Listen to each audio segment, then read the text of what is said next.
Alrighty. Well, it's probably time for me to get a job. And so I've been thinking about a few things, and I was going to go back to the old place I was at, and sometimes you start remembering why you left. I rang up there. I don't know if you can see you going vertical up a blooming ladder. What are you doing, pussy? That ladder's on a bit of a lean there, buddy. Anyway, I rang up and I asked, and I was told originally, if you go, you can come back if you want. And, well, not now. So, yeah. And I also remember that as the weather gets warmer, it's not too bad in these times, but when you hit actual summer, proper summer, it's too hot to pour concrete because it'll crack because it dries too quick. So things slow down a lot and badly during the end of the year and the start of the year, and they only sort of get fired up again in February to pour in March, April sort of thing. Yeah. So anyway, it's not a terrible surprise when I sort of think about it, but it's a little bit of a disappointment. But then you start remembering why you left to begin with. So, and I also decided it might be time to go check my bank accounts, because I just keep transferring money and I don't really want to know what it says, because trying to avoid looking at bad numbers. And I thought, no, we've got to really have a look and see where we're positioned here. So I went and got a couple of bank balances and worked out I am far better than I thought I was. And even after having bought another car and doing a lot of stuff with the van, including roof racks and tow hitch and putting all the other gear in, getting the deep cycle battery for it and the whole bit, solar panels, all these things are things I hadn't pre-bought. And long and short of it, I sort of thought to myself, well, last job you said you'd rather go into a management position. After this, you've been a free agent at the nursery. You just went in there, you knew what you had to do, and you just done it, and you worked alone. I'd done the same thing when I was at the piggery. I'd often be alone there working on Sunday. And then I get to this last job, and I had most of the time, I started out as somebody else's sidekick, and they left, and I took over what they were doing, and got my own sidekick, and then next thing I had 2 sidekicks, and then it's sort of sometimes there's even 3 sidekicks. One day they tried to dump 4 sidekicks on me, and I felt like saying, well, why don't you give me the 5th person and just go take the day off, and maybe I'll just be bloody supervisor, because this is getting ridiculous. And long and short of it is, there's a couple of bad jokes and rumours going around about the supervisor there, based on how he becomes supervisor, and I'll let you guys guess as to his ability to supervise. And we had a hard job that turned into a friggin' unbearable job because of lack of organisation and just, oh man. Anyway, we're not going to go there, at least not today. But anyway, I've sort of thought, well, I'm a little bit better positioned financially than I thought. I do have property taxes coming in February, so it's time to get going. The economy usually booms more here in summer and slumps in winter, but it depends what industry you're in. And I've sort of thought, well, maybe now's the time to try and get into a supervisor job. The thing is, though, every supervisor job expects you to have been a supervisor previously. So how the bloody hell do you get up there? Well, is having 2 sidekicks on a regular basis enough? Well, maybe, maybe not. So I've been looking into a few things, and there's a place that I said I would never work at, and you know, maybe you need to work at this place as a stepping stone so you can be a supervisor and stuff. And, you know, go ahead and be a supervisor in other businesses in the future, even if you're only at this joint for 6 months, a year. And I've never been anywhere for more than 2 years, so never mind the 2 years. So anyway, long and short of it is, against what I've previously said, maybe I'll be working for the Golden Arches. I can't believe this shit. I'm thinking more, though, that I've had a look at their websites, and you just get this little bit of a corporate snippiness coming through with the McDonald's one. You know, they expect me to have a criminal background check. What are you fucking serious? Is this for real? Like, what? And you look at what they're paying. Now, to be honest, it's probably one of the lowest I've been paid as an adult, except for back in 2005 when I was at the Vineyard. You know, and there you are working with a whole heap of house mums and bloody blah and guys who just got out of school and all this sort of, you know, and that's one of these real entry-level jobs, you know. And that was, it was 14 years ago, so inflation's bit you in the arse since then. Yeah. So long and short of it is I'm going to be taking a wage drop to have a chance to advance my career in the future. Now, it's something that, you know, like I never thought I'd see myself doing this. And, you know, McDonald's, you just get those overtones of, why do you write about a respect policy in your recruitment part of your website? You're serious I need a criminal background check? Right. Part of the interview. Come with non-slip shoes. You will be working behind the touch screen at the register for customers for 15 minutes as part of your interview, and you will not be paid. Whoa. So you're throwing me in the deep end with no training, and this is part of my interview before you even know if I'm going to get the job. Okay. Well, I've never been for forklift driving jobs, warehousing jobs, and they've said, well, we want you to unload that shipping container with that there forklift before you get the job. No, they just take it on face value that you can drive a forklift. Yes, the paint warehouse, they've said we've had guys who've got the licence come in here and been clueless, and he just got me to move around 2 or 3 pallets of the forklift just to check that I wasn't going to smash the fucking roller door out. And no big deal, but, oh, yeah, that's really just throwing someone in the absolute deep end, in the extreme, and that's just a bit odd. And Hungry Jack's is a bit different. You do get more training and stuff, and yeah, it's not so much thrown in the deep end. There's not that corporate snippiness that you sort of sense when you're reading their website either. The pay rates are about $1 an hour, maybe $1.50 an hour more. One thing I would like to point out is there's a lot of young guys who think you make an absolute fucking killing once you reach manager position, but the restaurant manager is still less than what I was getting at the paint warehouse, but about 50 cents more than I was getting in my last job. But it's sort of also renowned, the fast food industry, particularly the big chains, to be a place where you quickly move up the ranks.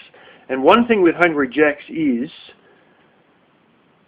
they give you actual qualifications when you go up through the ranks. So that's not something that's just some horse crapola they write up, some bullshit little thing they hand you. It's actually nationally recognised qualifications. It's not very big. It's what we call a Cert 3, Certificate 3.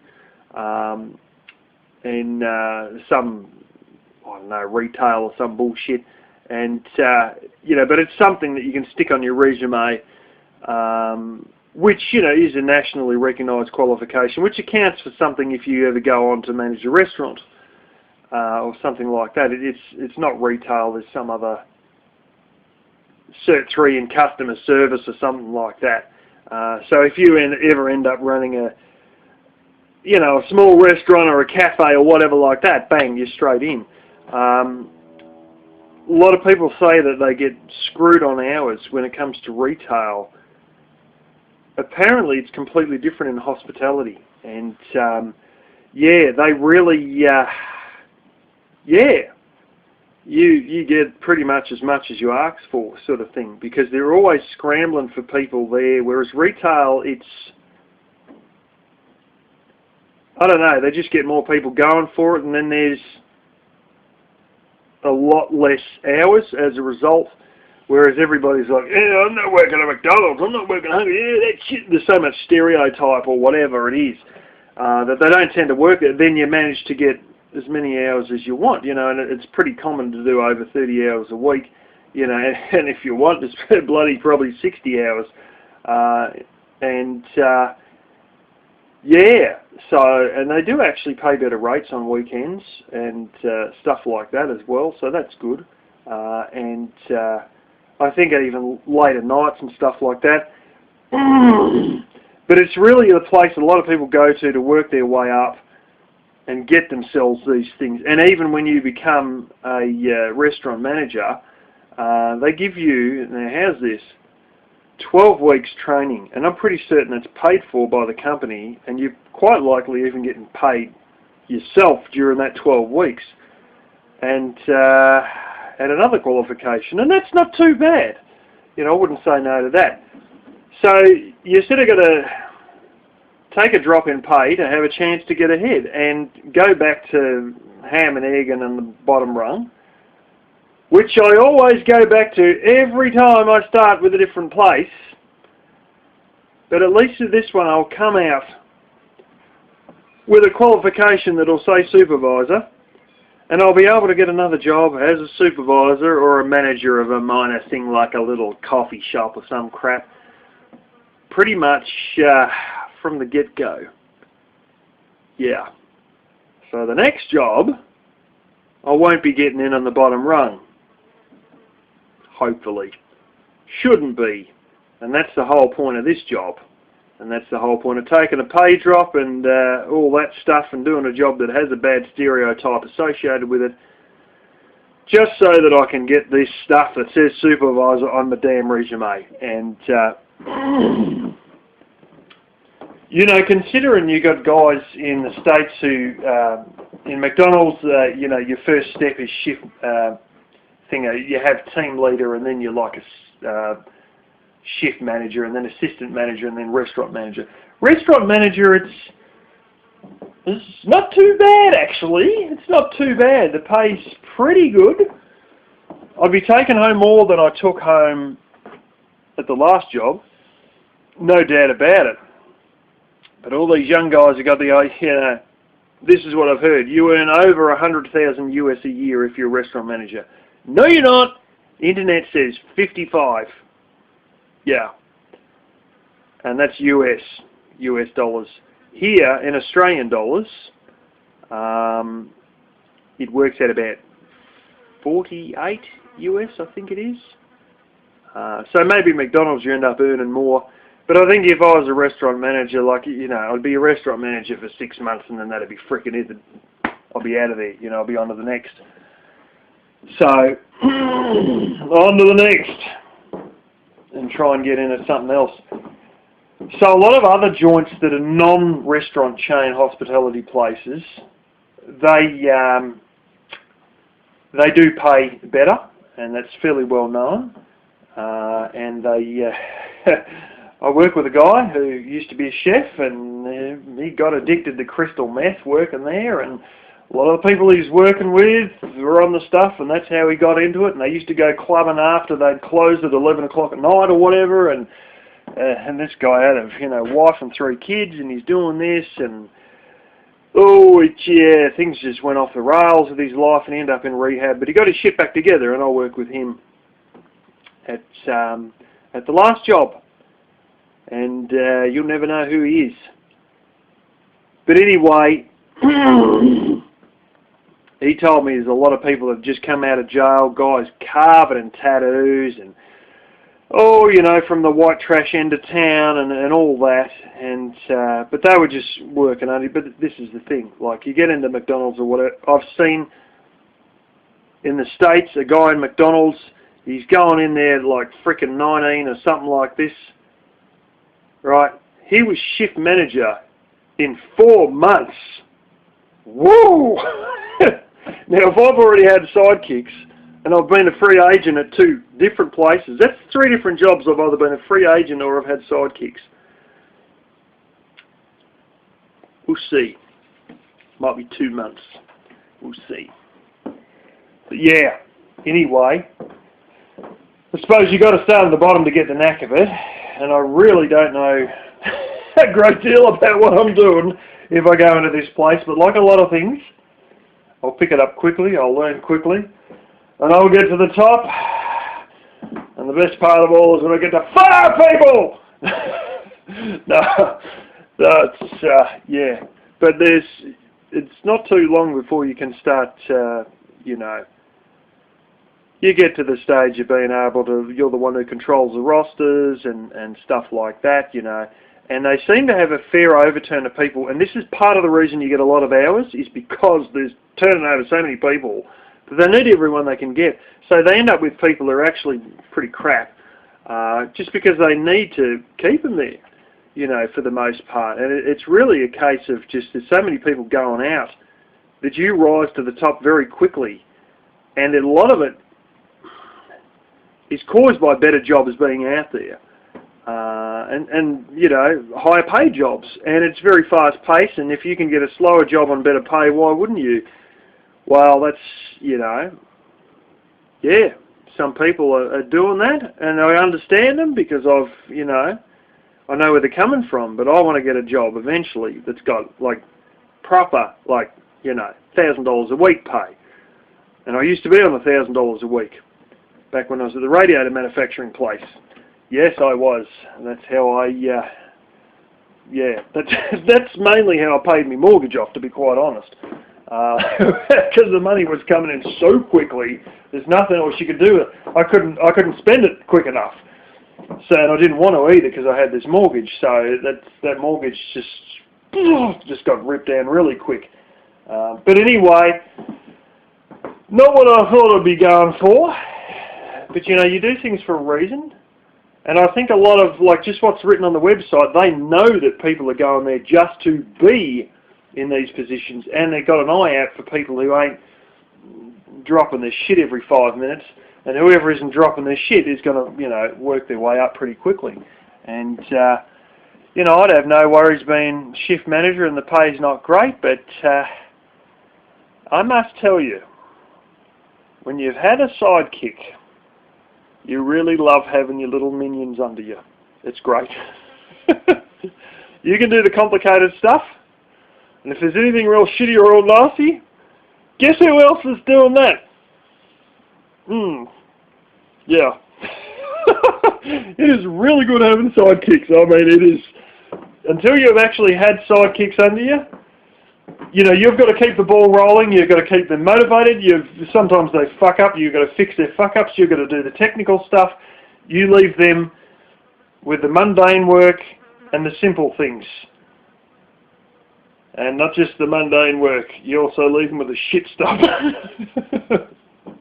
So, that's one of the things I liked in a way. And if there's something that you want to do, then you do it, because you've got the decision. And sometimes they like doing certain things, and my sidekick used to tell me, like, I want to do this, I love doing that, and I was, well, good, you can do that then, you know. And he used to love running the machine that would clean all the scaffolding gear. He used to love that. And so I'd let him do it, you know, because I'd wear my arms out sometimes, that thing, and it's that is bloody boring, that job. But I love using the power washer, or pressure washer as we call them over here. So I'd go and do that. And there'd be all the concrete and shit all flying off. And I love that thing. You know, so you sort of ended up working it out between yourself, but the best part of all was I had final say. And I do like having my little minions under me, and who knows, you know, one of those little, you know, I'm not saying I should be dating a 17-year-old, but at least this has got to be probably one of the first workplaces where I'm actually going to be around women who, first of all, I'm going to be around women, full stop. A lot of jobs I've been in, there's not so many have had women, not many at all really. And secondarily, you're going to have ones who ain't housewives, ones who are actually not married, so we'll see how that goes. Anyway, just thought I'd tell you guys that I'll be, there's a fat guy in a van, and by hell, I would love to be his fucking manager. But it's not going to happen because I'm here in Australia, but, you know, I'll be daydreaming.